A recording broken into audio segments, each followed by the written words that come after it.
I just don't have, yeah, I don't wear them very often.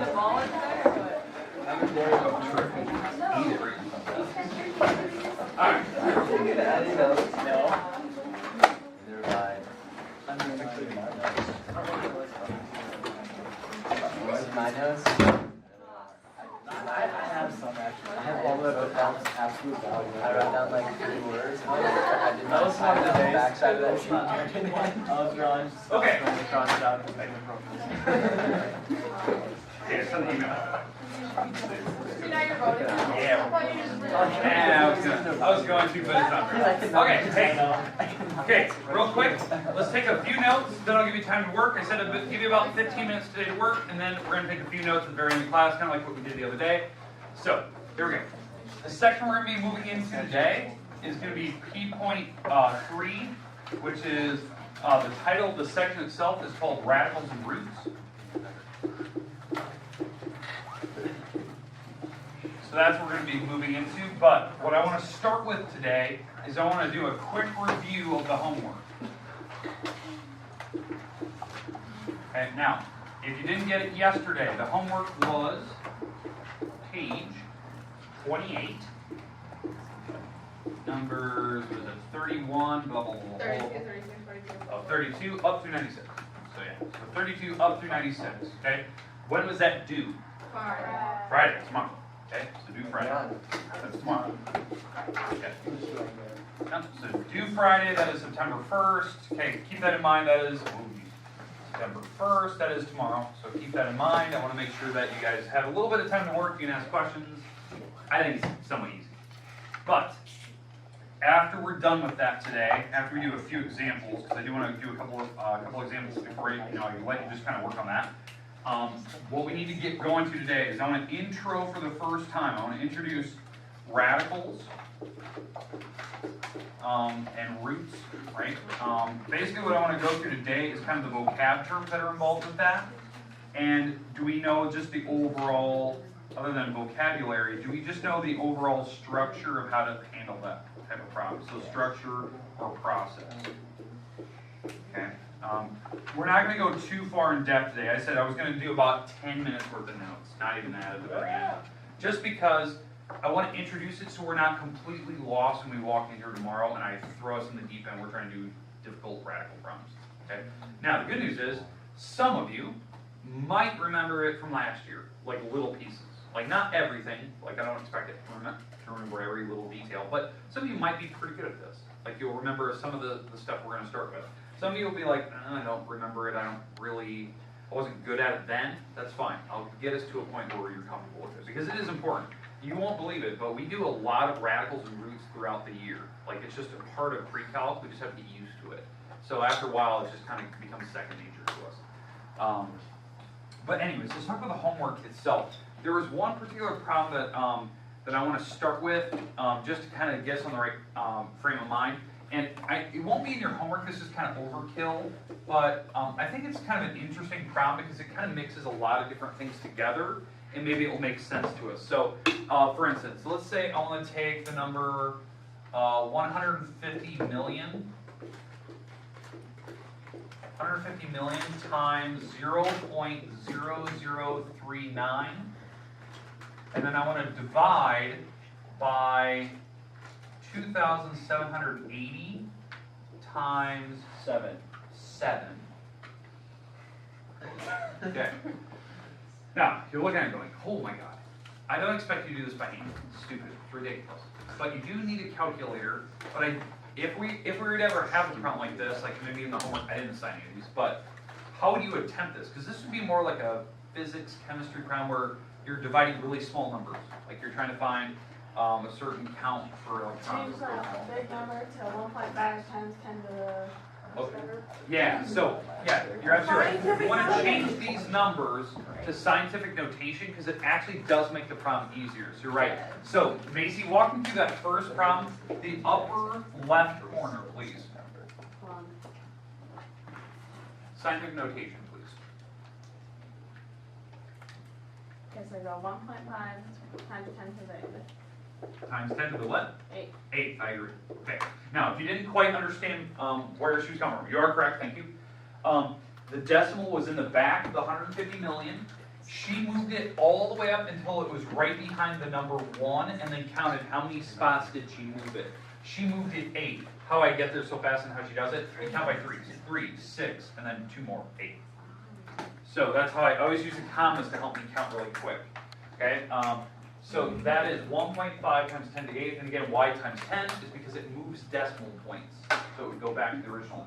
Okay, thank you. Somebody else now. The upper right corner. 3.9 times 10 to the negative third. 3.9 times 10 to the negative third. Now, talk me through that. You are correct. Why negative third? Because you're moving the decimal to the right. Okay, moving it to the right. I always tell people when the number is less than $1, you have to use negative exponents. That's just how I remember it. So I know I'm moving it to the right. I don't think really about rights and lefts. Just it's small, it's negative power. Okay, thank you. That was good. And again, I prefer that the decimal is behind the first number, so the 3.9 was correct. That's proper scientific notation behind the first number, because you could have put it really anywhere you wanted. Okay, someone on the bottom row. Please, on the bottom row. Maybe bottom left. Somebody want to volunteer? Thanks for the volunteer. Just leave it. You could technically just leave it. Put it I agree. where it sees. I think just type everyone it. in this room would just leave that. Just leave it then. Okay, let's multiply it. Somebody Okay, have it's 3.006166495. Whoa, hold on. Say it. Bottom row? Well, no, if you do the whole like. Bottom row. That's the answer. That's the solution. 0, 6, 5. That's a 4. I have no idea. I'm trying to do. Let's wait. 49 plus 5. 49 plus 5 is 4. Carry the 4 across. 18,460. That's what I got. Seriously? Is that right now? What is it? I don't want to clear the answer. I'm trying to do it in my head. 19? 19,460? Is that right? Well, that's crazy. Alright.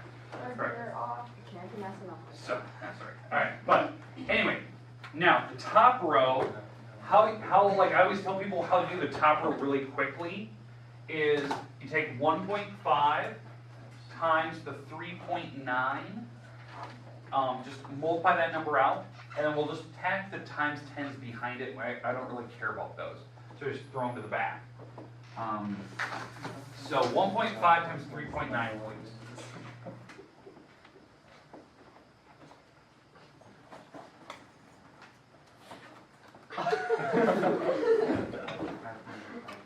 I don't want to clear the answer. Okay, No.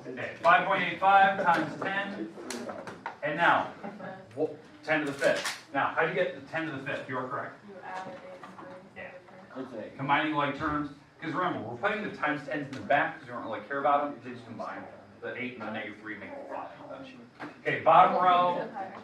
Technically, that number is 1.946 times 10 to the 1, 2, 3, 4. 10 to the 4th. Now you're probably thinking, okay, why are you doing that? It's because I prefer to have numbers in scientific notation, especially when numbers are bigger. It does make it easier to actually divide, because now I can take 5.85 divided by this number, the number is smaller. Especially if you don't have a calculator on hand. Like you don't have one. I know a lot of you do. But if you don't have one, I prefer dividing by the smaller number than a big 19,000 number. Because then I got to think about what do I multiply by. Okay? But we're going to divide these two, and then the times 10 in the back, you're just going to subtract. We're canceling the times 10s, so I'm taking away 4 from the bottom, 4 from the top, so it's actually a times 10 to the first. That's what's going to be left. But I do need to take the 5.85 divided by the bottom number. Say it again. What is that? 3.006? You're right on track. 3.006. Let's 16649. Yeah, there's a bunch of numbers there. And then we have to multiply it by 10s to the first. So if you want to leave it like that, that's fine. But if you actually multiply it by 10 to the first, this is 30.06. Because again, why does the decimal move back? Because I multiplied it by 10. When it has positive powers, that means the number is bigger than the number 1, so it's moving backwards, going this way. So it's 30. That's definitely a number bigger than $1. That's why it has a positive power. Okay, I know that's overkill. Like, did I assign you these? No. But why did I show you that? Because it's kind of mixing everything together. It's practicing Scientific notation is practicing multiplying, dividing, doing combining powers, dividing powers, canceling things out. It's kind of mixing all the rules of exponents, but just doing it with numerical form, right? Numerals, scientific notation. Questions, comments about any of the things we've done? Okay, these are problems, I know it seems ridiculous, but it does help when you're in pinches and you don't have calculators. It does make the problems smaller and easier to work with, and you can guess them. Okay? Alright, you have 15 minutes today. Work in partners, work by yourself, I don't really care, some of you guys worked up by yourselves pretty well.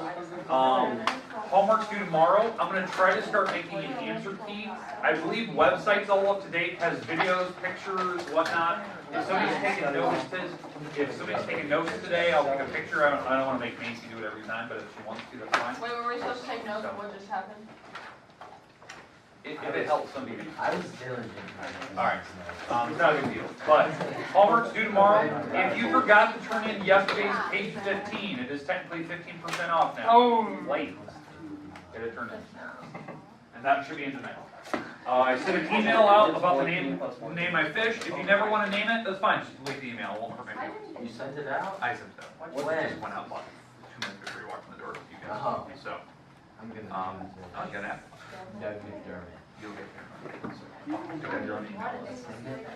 Alright, but it has options where you can submit multiple names. I think there's 3 responses that you can put in there.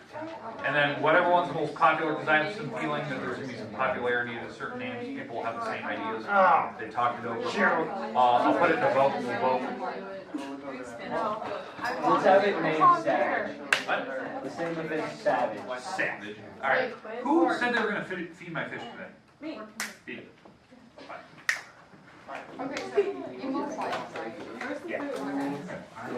Alright. It was 17 and a half days. There's 3 lights and then there's 4. I almost did 30.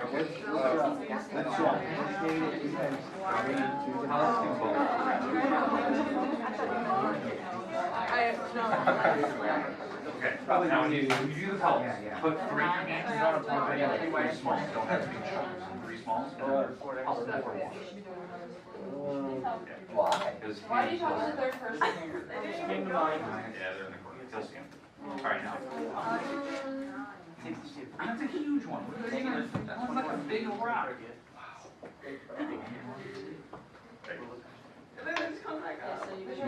It'll stay the same when it helps. Alright, so now, small pinch.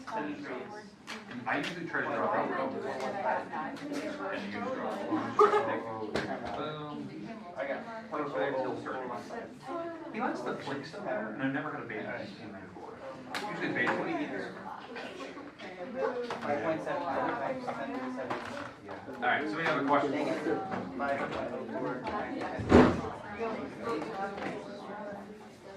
I think that was me. I forgot how to do it. So you get your grade on this. If I want to target 10, you do. Everybody's done with that. You get it. I just kind of did it. Oh, I forgot on yeah, I'm right. I actually has it okay. Oh! Mr. Ward, why are you talking to the third person? I had a negative. What are you doing? Please help Mr. Ward in his classroom text message and email from Mr. Ward. Nah. So they know. I got a plus. I love the pictures, Joe. You want me to use the read? No. One's only a requirement, but some people like, they have like that requirement. It's like, I want to leave this. I'm I like, gave you I'll 3. just put multiple ones.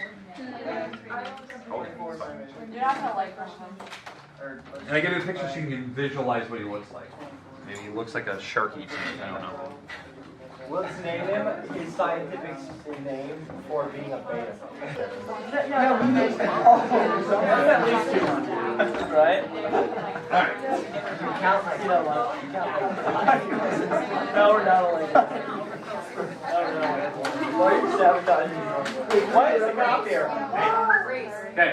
Alright, so first, let's talk about what radicals are in the first place. Okay, So I want to talk about a couple vocab terms that will help us with the this next section that we're going into. Okay. So hey. Okay. All right. The terms I want to go through is the symbol itself, radicals. Okay. Okay. Most people know it as square root. It's technically not the right term. Yeah. It's called a radical sign. Okay. Now I know it's being petty, but I mean it is a radical sign. I mean there is many types of roots. Square root is one of them. Cube root, fourth root, fifth root, and so on and so forth. But it is called the radical sign. Now the terms we place on the inside, whatever is in here, could be variables, could be numbers. Those are called the radicand. Radicand. Those are whatever we're going to try to find that particular root. That's the item that's on the inside. It could be anything we could come up with. The number that's sitting in the little tail, right here, the little V shape, that number is called an index number. Okay, so these are the basic vocab terms I want you to get used to. The big thing is, I'm not really so concerned with the radical sign itself. Most people can recognize it's not a division symbol. What I am worried about is do you know how to break down to get to the right solution in the very end? Because some people forget that the index number is actually extremely important. It actually tells you a lot about the object. It tells you what type of math you need to do to actually figure out the answer. Okay, so a lot of people overlook that. That's huge. Now, there's different ways of writing it, and I'm going to show you that, like how Microsoft Word would show it versus how I would write it in class. So if you get to a test, you're kind of familiar with what it's going to look like. Because obviously I type all my tests in Microsoft Word, so it's going to show up a little bit different than what I would write it in class. Radicand itself, we'll try easy ones today, and we're going to work our way to very difficult ones by the end of tomorrow. We're not going to get any homework on that tomorrow by any means, so don't worry, this is our last assignment this week. We're not going to add more to it tomorrow. The reason why is that we have a lot to cover with radicals. Like, I want you to get to the point where you're comfortable, like it seems easy. Like, would you agree that the last two assignments have been kind of easy? Some people might think there's a couple problems that are challenging, but they've been easy. That's what I want to keep going with. I want to keep this stuff easy enough for you that you're not like stressed about it. Okay, because you got a lot of other classes you're going to, and I don't want mine to be the one that you're fearing the most. You know, I do have to challenge you at some point. Okay, all right, but let's talk about the actual radical itself. Okay, let's talk about easy numbers like this. When they just put like a nice easy number on the inside. Okay, the big thing is knowing that that's the radicand, the radical sign, and what is the index number? 2. A 2, even though it's not written in there. Radicals that are square roots, because that was a term that I heard earlier, they have a 2 sitting there, but you don't have to write it. It's the one time in math we assume there's a 2, but it's not written. Okay, that's a rarity. Usually when we talk about variables and stuff, we have 1, like 1's for power, 1 for leading coefficient. But for radicals, we use 2's. Okay, that number is important. Now again, in Microsoft Word, this is where they put it. They put it up here. If they were going to write a weird number in there, they put it up top. It's moved up. It's the same thing. It's a square root. They don't type it like that, but that's where if there's any other numbers, that's where they'll put it.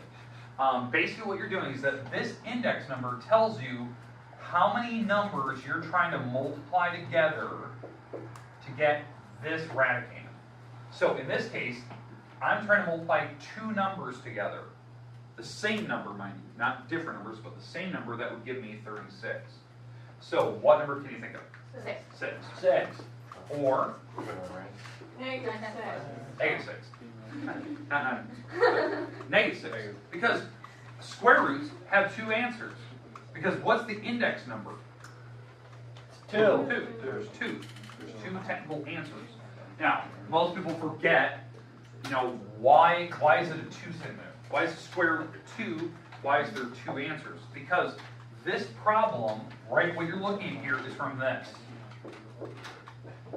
This is where the problem originated from. You're taking an unknown times itself, that's what the power of 2 means, x squared, and you're getting 36. That's where this problem comes from, because the solution set is we do an inverse operation. So this is a square, so when you take this to the other side, it becomes a square root. And that's why there's two technical answers, because a square, when you're squaring something that's x times itself, the negative signs cancel out. That's why out front they typically put a plus minus sign. Because there is two answers. Because when you square things, it doesn't matter if it's positive or negative. But does everyone understand why they call it a square and a square root? They're inverses. That's where it comes from. But that's what we're looking for. We're looking for numbers that multiply on themselves. Now, I'm going to go with what somebody said earlier. Okay. When I first posed, like, what is the numbers that multiply together to give me 36? I heard the numbers 4 and 9. Don't get me wrong. You're not wrong. You're technically not wrong. Because when we take the square root of 36, you don't always have to find the answer perfectly every single time in the beginning. You can choose what I call a secondary method. This is a method that maybe Mr. Godin would show, or Mrs. Weisenstein would show eventually. It is a clever strategy. Okay, instead of just trying to think about the perfect square chart, 1, 4, 9, 16, 25, like these are perfect square numbers. Numbers like 1 times 1, 2 times 2, 3 times 3, 4 times 4, 5 times 5. Like knowing that this is a perfect square, like you're trying to think about, okay, what number is it? You don't have to think that hard, especially when we get up to the thousands. Some people are like, God, I gotta think about what number multiplies on itself. No, because you can do this strategy. I heard somebody say 4 times 9. Go with it. Stick with the 4 times 9. Because you knew those were the numbers that multiply to give you the 36. Maybe that was the first number that popped in your head. Because from here, you can keep going. Because I can separate these into their own radicals, which is actually called a product of radicals. It's actually a property that when you have numbers multiplied on the inside, you can separate them into their own separate radical sign. It's called a product rule. And now you can take the square root of each of these numbers separately, because maybe you know the square root of 4. You know the square root of 9. And these still multiply to give you 6 in the end. Still works, even though you chose a completely different set of numbers. I love that strategy. That's a great strategy if the numbers are so big you don't know the answer anymore. You can break it down to numbers you do know. Okay, make sense? In fact, this is a strategy I almost prefer when we don't know the answer, when it's not a perfect square. I prefer that strategy. You're going with numbers you do know that work. Okay, so in fact, let me just pick a random number that I know doesn't work. 7. Not 7. I'll go 72. 77. 74? 77. Okay, 74. Okay, so let's check. I'm going to go 70. I heard 7. Sorry. So, 74, let's say. If you want to check, does it have a radical? Or obviously, you'd look at the perfect square list. It's between, this number is in between 64 and 81. Those are perfect squares. So 64 is 8 times 8. 81 is 9 times 9. So we know that, technically the square root is in between these two answers. So it's some weird decimal in between. So it's between 8 and 9. That's how I justify it in my head. That's how I guesstimate what decimals it is. So it's 8 point something. In fact, it's probably closer to 8.6 than it is 8.4. Because it's closer to 81 than it is 64. I bet it's 8.59. Sure. That's what you type it. I have no. Okay. All right. But anyway, now we're going to do that strategy I showed you over there. Okay. So numbers I think that can go into 74. I know a 2 goes in there. Okay. 74 divided by 2 is 37. Yeah. Okay. So 37. Now, can 37 be broken down even further? Well, I know a 2 doesn't go in there because it ends in a 7. To check if a 3 goes in there, you add them together. That's the number 10. 3 doesn't go into 10, so I know 3 doesn't go into it. It's not ending in a 5. 2 didn't go into it, so I know 4 doesn't. It doesn't end in a 5 or a 0, so 5 doesn't go into it. 6 doesn't work because 3 didn't go into it. I don't have a rule for 7, so you just have to memorize the numbers for 7. 8 didn't have a 2 or 4, so it didn't matter. 9, when you add them together, it didn't add to make a number like 9 or a multiple of 9. And it's not 10, it's not an 11 because the numbers aren't the same. So there's lots of little rules. So that's it. In fact, this number's prime. It's prime. And so is the number 2. So if both numbers are prime, this is your answer. Like, you can't go any further. Like, that's it. That's the simplified version. That is the simplest radical form for 84. Or sorry, 74. Somewhat makes sense to like everything I just did there? Yes. Okay. Yeah. I just want to make sure that you guys get to see that. You get to see one where we can't do it versus ones where we can. I just thought that was an interesting strategy. We're going to look tomorrow at numbers that are big that we can break down. What are different rules we can do? How can we do it with variables? And I'll show you shortcuts because I'm betting on you've never seen shortcuts like I'm going to show you tomorrow for how to do variables.